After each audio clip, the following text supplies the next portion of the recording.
Kind of right.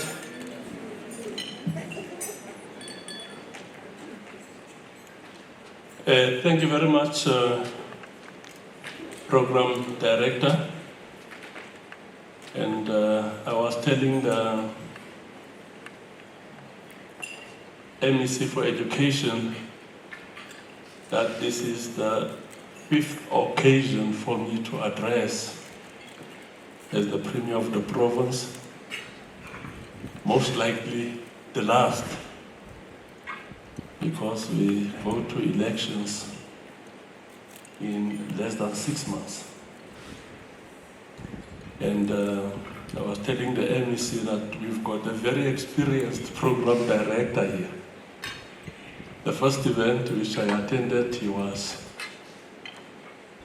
program directing it, and now it's 5 events. And you could see the kind of experience with which he executes the tasks. I want to thank him for the opportunity and thank the MEC for inviting me to address you. Let me also take this opportunity to greet my colleagues, members of the Provincial Executive Council who are here. We've got the full complement of the Provincial Executive Council, what would be normally called the cabinet of the province.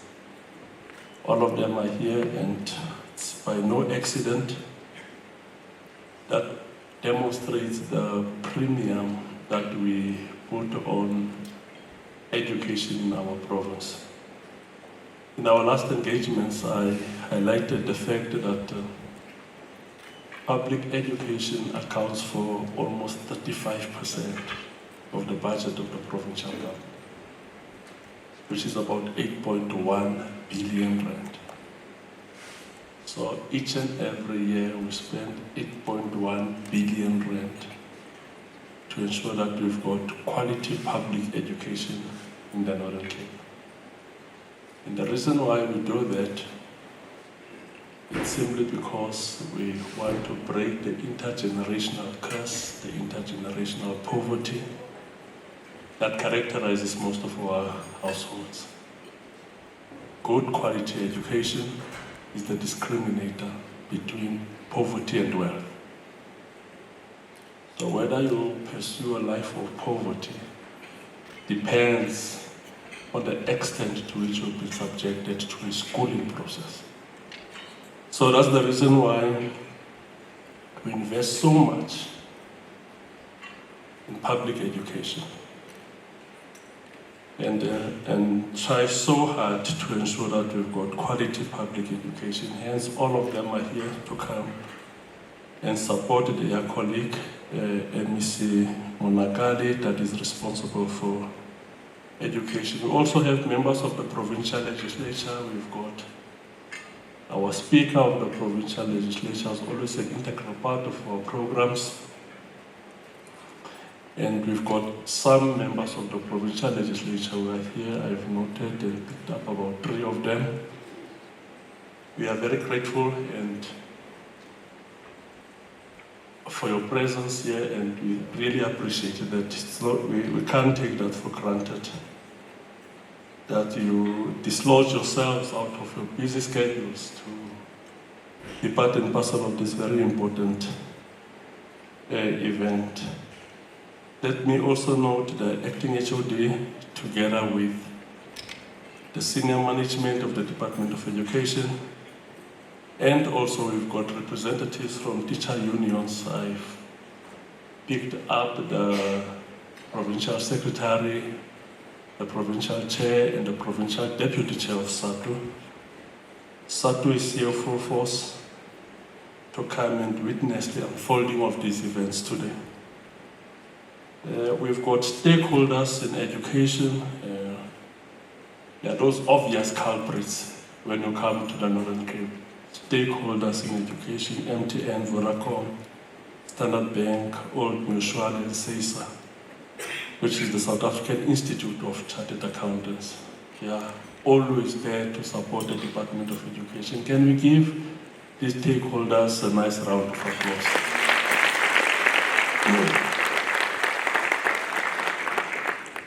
We are really very proud of their engagements and very proud of their willingness at all given times to ensure that they give the necessary support to the Department of Education. Education is not a matter of the Department of Education, it's a societal matter. We must get business involved, deeply involved, because at the end of the day, they are the ones who are benefiting from the skills that are getting produced out of the education sector. Let me also pass my regards to the Public Service Commissioner, Anele Toia. I saw him this morning. I hope he's still here with us. I don't know where he's seated, but he should be here, and we are very grateful that he's also part and parcel of these engagements. He was with us in the morning when we addressed the class of 2023, and he's also with us today when we will be giving awards to the exceptional group of learners. And also let me greet a representative of the Sokolaki University, Nicole Morris, who's the Dean of Student Affairs. Thank you very much for your time and to be part and parcel of this event. I'm certain out of what will be happening here, you'll be able to pick up some few extraordinary talents that can add some roses to decorate the university with the gifts which they have. And we've got the leadership of SATU, which I've already mentioned, and school principals who are here. I've met some few of the school principals. Most of them are extremely excited. En is heel wat opgewonde om hier te wees. En dit is mooi vir ons almal. We've got members of the media who are here, and most importantly, it's our top performing learners and their parents. Can we give this group of top performing learners a nice round?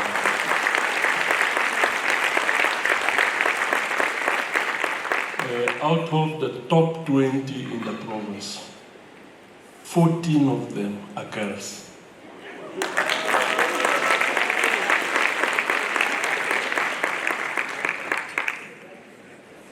That deserves a roarous applause. That's true. 14 of the 20 are girls. And in our schools, the learner population in 554 schools in the Northern Cape, it's now standing at 307,000. 307,000 learners that we have in our public ordinary schools. And 51% thereof is girls.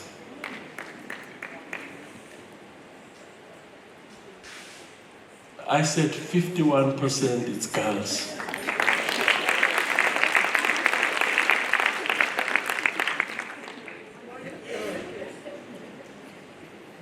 That represents change in society, because in the past, parents would always take boy children to school and leave girl children at home. Now, what that means is there is deliberate, massive investment in the girl child, and households are also taking that to heart, and that is very much important.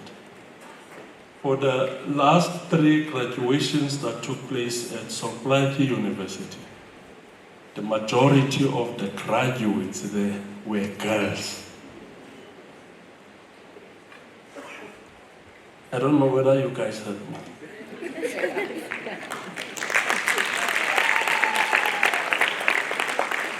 So we are getting into a girl world now. That's where we are getting to. And it's these very important investments that we must do in society to fight patriarchy. It's not through rallies and marches and a lot of things that we do, is to make substantive investment in the life of a girl child. They must get into grade R, go through to grade 12. From grade 12, they must go through to university. So I spoke with the MECs, which are all here, and we agreed that these 14 girl learners who are part and parcel of the top 20, just us as provincial government, will give each one of them 50,000.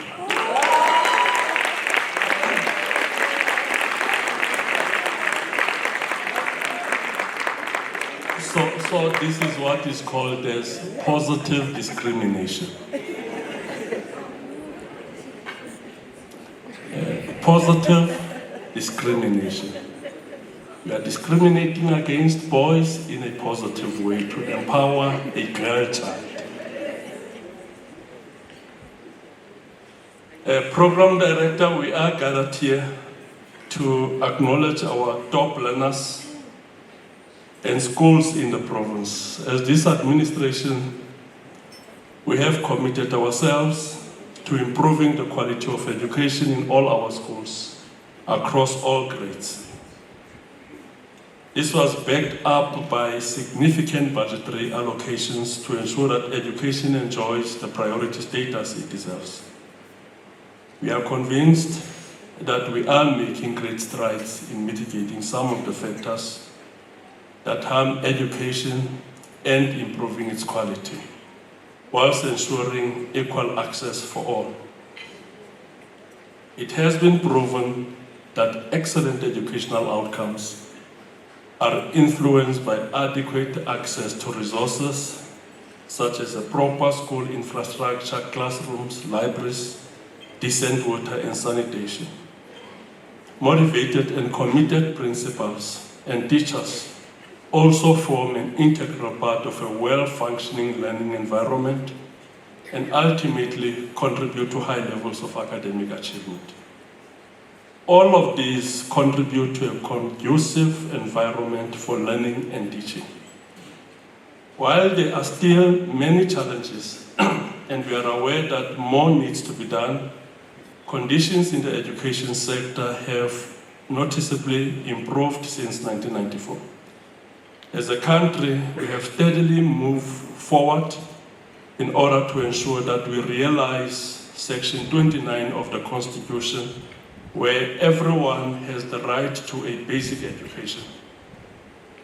We are therefore greatly pleased that the census results of 2022 show a positive trajectory in several key indicators, including education, where the total number of population aged 20 plus with no schooling declined. Furthermore, it is important to know that 43.3% of children aged between 0 and 4 have access to our early childhood development programs and are reported to be attending some sort of educare center facilities around the province. Persons aged 5 to 24 years attending school also show a magnificent increase of 6.1% from 64.2 to 70.3% in 2022. This shows a good progress as the province is changing the narrative when it comes to education and is showing commitment to providing sustained investment in education. It remains our priority as a government to make the process of either attending school for the first time or continuing one's education as seamless as possible.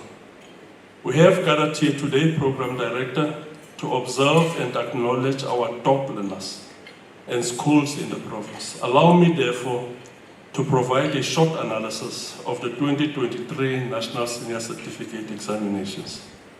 The Northern Cape registered 13,032 full-time candidates for the year 2023.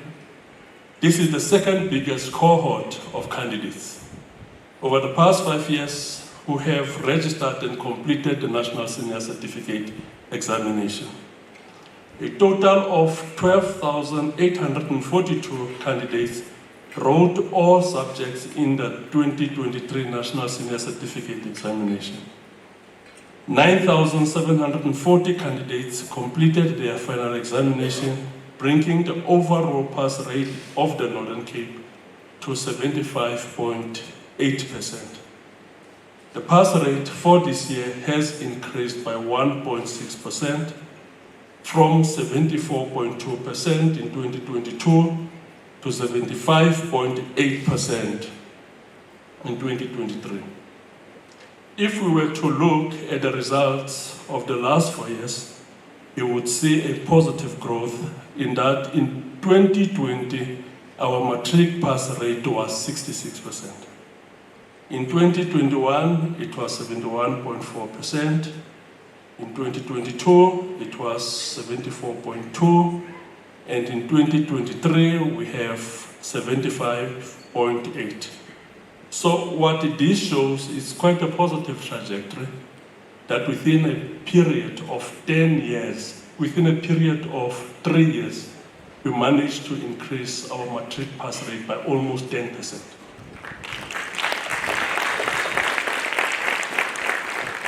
We moved from 66% and now we are standing at 76% if you have to round off 75.8%. So it's 10% improvement over a period of 3 years. Program Director, I have tasked the Department of Education to develop a provincial improvement plan which will include, amongst others, a myriad of programs with a specific focus on underperforming schools, novice teachers, learner performance ICT in schools, leadership and management, and consequence management. The pass rate for our 5 districts are as follows. As I have announced this morning, the leader in the province is Namakwa District with 81.6%, which marked an increase of 1.6%. The district head of Namakwa is here.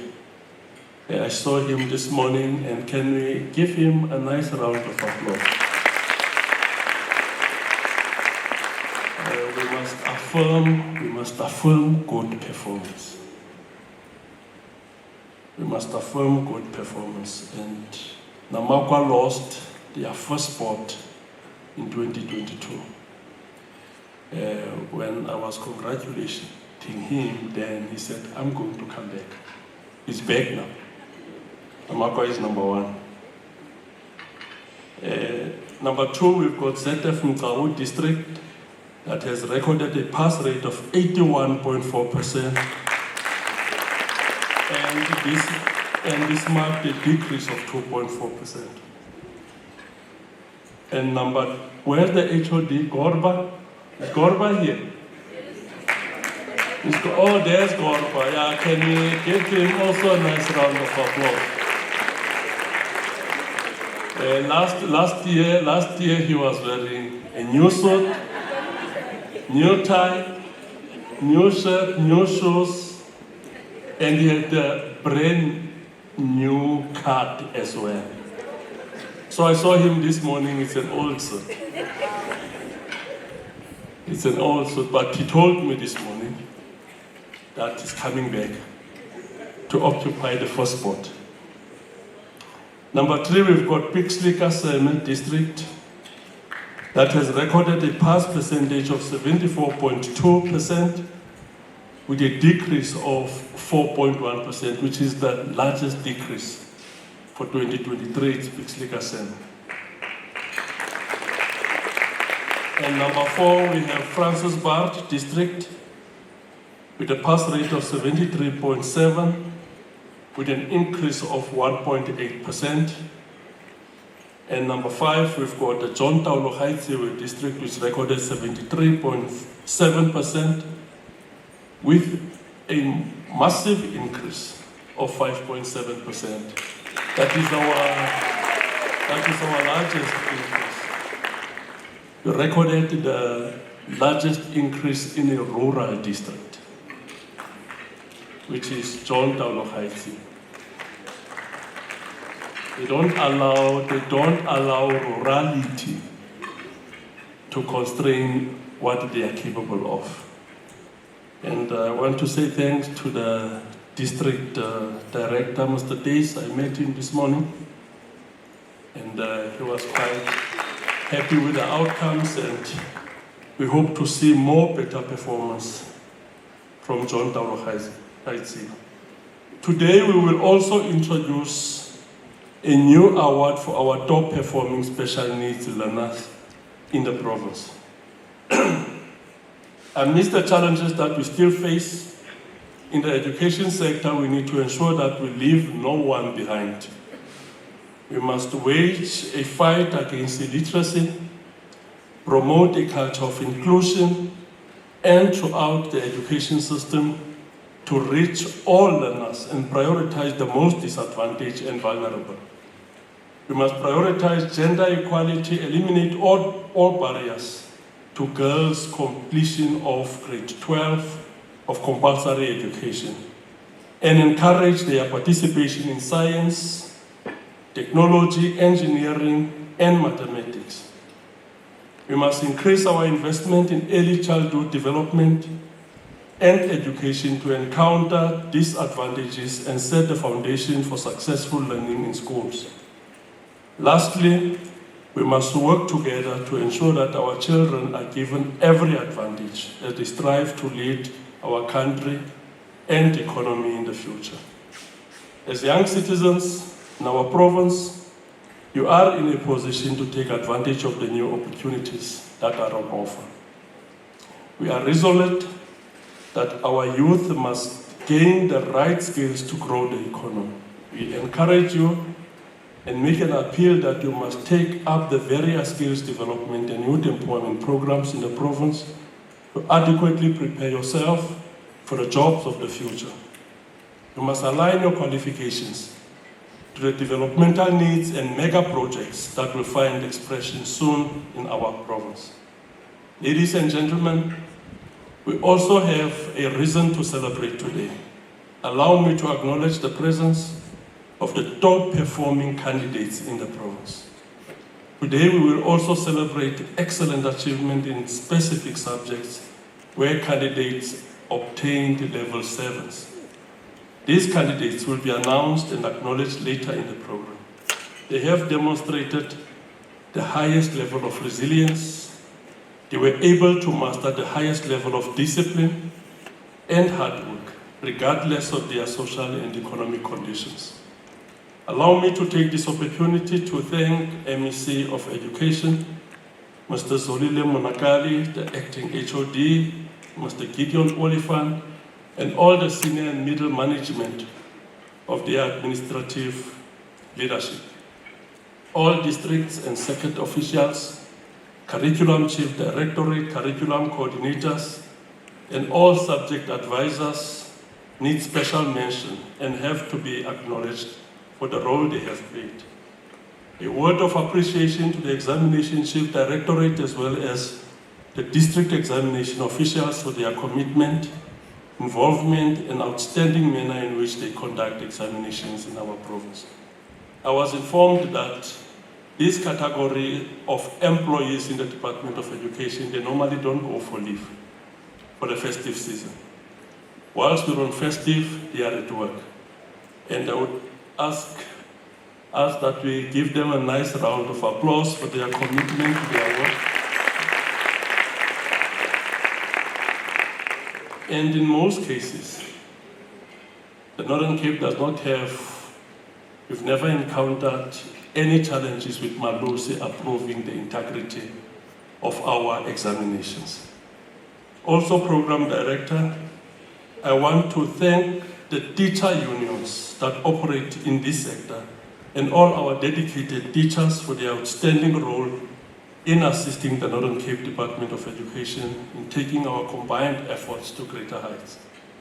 A special word of appreciation to all our partners in education who are present here again, MTN, Vodacom, Standard Bank, Old Mutual, SEISA, for their unwavering support and commitment towards education. I sincerely trust that this cooperation and relationship will continue further to strengthen the education system in the province. Through this public-private partnership, we will be able to turn the tide and contribute towards the quality public education in the Northern Cape. In conclusion, I call on all stakeholders and partners, and particularly parents, to get actively involved in the education of their children. We've got about 9 schools this year, 9 schools in 2023 that have recorded 100% pass rate. And I informed the attendees of this morning's program that one thing that is common in all those schools that attain 100% pass rate, it's parent involvement. That's the one thing that is common in all those schools. The school is a 3-legged institution. One leg is parents, the other leg is educators, and the other leg is learners. But the involvement of parents is very critical for the success of a school. And if other schools want to attain 100%, we should ensure that we encourage parents to be actively involved in the education of their children and be actively involved in the life of the schools. If they are not actively involved, they pull back, they will not be able to attain these high pass rates and high percentages. So the starting point is to get parents actively involved. You don't need a budget for that. Parents don't need a budget for that. Just to get parents inspired to be involved in the education of their children, to be involved in the lives of the schools where their children are. So as we move out here, I think the takeaway is to ensure that we encourage all parents that let's participate. I'm certain that these high-performing learners that are here, every day when they come back from school, there was a parent who said, "What's the homework? Sit down here, let's go through it." So without parents' involvement, we won't be able to achieve these outstanding results. So we are encouraging all our parents to ensure that they are actively involved in the lives of the schools where their children are attending. And if we can manage to do that, I'm sure that will contribute immensely in ensuring that we improve the quality of public education. We've introduced a program, the MEC, that Pastor MEC introduced a program which was called Love Your School? Love Your School. And the primary objective of that program was basically to get parents to be part, an integral part, not just part and parcel, but to be integral part of the schooling environment. With those few words, thank you very much, and we are happy to have you all here. Thank you very much.